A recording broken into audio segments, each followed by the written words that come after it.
Hello, അപ്പോൾ ഇന്നൊരു special Arabic കബ്സ recipe ആയിട്ടാണ് ഞാൻ വന്നിട്ടുള്ളത്.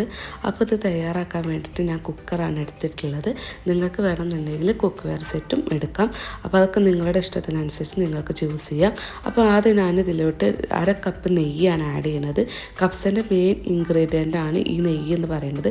നോർമലി എല്ലാവരും സൺഫ്ലവർ ഓയിലാണ് യൂസ് ചെയ്യാറ്, ബട്ട് കബ്സൊക്കെ ഉണ്ടാക്കാൻ വേണ്ടിയിട്ട് നമ്മൾ നെയ്യാണ് എടുക്കേണ്ടത്. നെയ്യാണ് ഇതിൻ്റെ മെയിൻ ഇൻഗ്രീഡിയൻ്റ് എന്ന് പറയുന്നത് കേട്ടോ. നമ്മൾ അറബ്സൊക്കെ അവരെ വീട്ടിൽ തയ്യാറാക്കുന്ന സെയിം റെസിപ്പിയാണ് ഇപ്പോൾ ഞാൻ പറയുന്നത്. അപ്പോൾ ഇതിന് വേണ്ടിയിട്ട് നമുക്ക് കറുകപ്പട്ട, കറാമ്പ്, ഏലക്കായ്, ബേ ലീഫ് നമുക്ക് നെയ്യിലോട്ട് ആഡ് ചെയ്ത് കൊടുക്കാം. പിന്നെ ഒരു മീഡിയം സൈസ് ഓണിയൻ നല്ല കനം കുറച്ചിട്ടും അതും ഒന്ന് ആഡ് ചെയ്തിട്ട് നല്ല നെയ്യിൽ ഒന്ന് മൂപ്പിച്ചെടുത്തതിന് ശേഷം അതിലേക്ക് ജിഞ്ചർ ഗാർലിക് പേസ്റ്റ് ആഡ് ചെയ്ത് കൊടുക്കാം. ജിഞ്ചർ ഗാർലിക് പേസ്റ്റ് നിങ്ങൾക്ക് സ്ലൈസ് ചെയ്തിട്ടും ആഡ് ചെയ്യാം. എന്നിട്ട് അതും നന്നായിട്ട് നെയ്യിലൊന്ന് മൂപ്പിച്ചെടുത്തതിന് ശേഷം അതിലേക്ക് തക്കാളി പേസ്റ്റ് ആഡ് ചെയ്ത് കൊടുക്കാം. തക്കാളി പേസ്റ്റ് ഞാൻ 2 മീഡിയം തക്കാളിയാണ് എടുത്തിട്ടുള്ളത്. പിന്നെ ഞാൻ ഒരു 3 ടേബിൾ സ്പൂൺ തക്കാളി പേസ്റ്റുമാണ് ആഡ് ചെയ്യുന്നത്. പിന്നെ നമുക്ക് അതിലോട്ടൊരു മസാലാസ് ആഡ് ചെയ്ത് കൊടുക്കാം. നെയ്യ് നല്ല തെളിഞ്ഞ് വന്നതിന് ശേഷം വേണം നമ്മൾ മസാല ആഡ് ചെയ്ത് കൊടുക്കാൻ.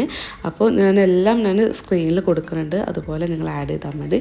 പിന്നെ നമുക്ക് ഇതിലോട്ട് ഒരു ചിക്കനാണ് ആഡ് ചെയ്യുന്നത്. 1 kg ചിക്കൻ എടുക്കുന്നുണ്ട്. നിങ്ങൾക്കത് ഹാഫ് ചിക്കനായിട്ടും ആഡ് ചെയ്ത് കൊടുക്കാം, നിങ്ങളെ ഇഷ്ടമാണ്. ഞാനിങ്ങനെ പീസായിട്ടാണ് ആഡ് ചെയ്ത് കൊടുക്കുന്നത്. എന്നിട്ട് ഫസ്റ്റ് നമുക്കൊരു 2 കപ്പ് വെള്ളം ആഡ് ചെയ്യാം.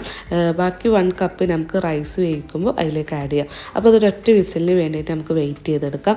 അപ്പോഴേക്ക് തന്നെ അരിയൊക്കെ നന്നായിട്ട് ഊറ്റി വെച്ചിട്ടുണ്ട്. ഇനി നമുക്ക് ഗ്രില്ല് ചെയ്യാൻ വേണ്ടിയിട്ടുള്ളൊരു പേസ്റ്റ് തയ്യാറാക്കി എടുക്കാം. അതിന് ടൊമാറ്റോ പേസ്റ്റും ഒലിവ് ഓയിലും പെപ്പറുമാണ് ഞാൻ എടുക്കുന്നത്. അപ്പോൾ ചിക്കൻ നിങ്ങൾക്ക് കൂടുതലുണ്ടെന്നുണ്ടെങ്കിൽ ഒലിവ് കൂടുതലായിട്ട് ആഡ് ചെയ്ത് അതിന് പകരം ഒരു ഇളം ചൂടുവെള്ളം നമുക്ക് അതിൽ ആഡ് ചെയ്ത് കൊടുക്കാം.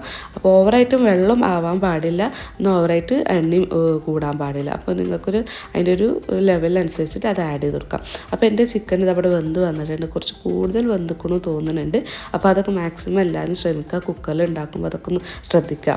ഇനി നമ്മൾ ചിക്കൻ വേവിച്ചത് നമ്മളൊരു പാനിലേക്ക് മാറ്റുന്നുണ്ട്. ഇനി നമുക്ക് അതിലോട്ടൊരു 3 കപ്പ് റൈസ്, ബസ്മതി റൈസാണ് ഞാൻ ആഡ് ചെയ്ത് കൊടുക്കുന്നത്. എന്നിട്ട് ബാക്കി ഉണ്ടായിരുന്ന 1 കപ്പ് വെള്ളം കൂടി ഞാൻ ഇതിൽ ആഡ് ചെയ്ത് കൊടുക്കുന്നുണ്ട്. പിന്നെ നേരത്തെ മസാല ആഡ് ചെയ്തില്ല, ഞാൻ കബ്സ മസാല ആഡ് ചെയ്തിട്ടുണ്ടായിരുന്നില്ല. അപ്പോൾ നിങ്ങൾക്ക് വേണമെന്നുണ്ടെങ്കിൽ അരി വേവിക്കുമ്പോൾ നമുക്ക് അതിലോട്ട് 1 ടേബിൾ സ്പൂണ് കബ്സ മസാല ആഡ് ചെയ്യുക. പിന്നെ ഒരു 4 പച്ചമുളകും ആഡ് ചെയ്തിട്ട് ഫുൾ ഫ്ലെയിമിൽ ഫസ്റ്റ് വെക്കുക. എന്നിട്ടൊന്ന് ബോയിൽ ചെയ്തതിന് ശേഷം ലോ ഫ്ലെയിമിൽ ഒരു 10 to 20 മിനിറ്റ്സ് വെച്ചെടുക്കാം. ഇതപ്പോഴേക്ക് നമുക്ക് ചിക്കന് ഗ്രില്ല് ചെയ്തെടുക്കാം. ചിക്കൻ ഞാൻ 180 ഡിഗ്രിയിൽ 5 മിനിറ്റ്സാണ് കേട്ടോ വേവിച്ചെടുക്കുന്നത്. അപ്പോൾ നിങ്ങൾക്ക് വേണമെന്നുണ്ടെങ്കിൽ 20 മിനിറ്റ്സും വേവിച്ചെടുക്കാം, നിങ്ങളെ ചിക്കൻ്റെ വേഗിനനുസരിച്ചിട്ട്. അപ്പോൾ നമ്മളെ റൈസ് ഇവിടെ വെന്ത് വന്നിട്ടുണ്ട്. അപ്പോൾ മാക്സിമം എല്ലാവരും ഇത് വീട്ടിൽ ട്രൈ ചെയ്യുക.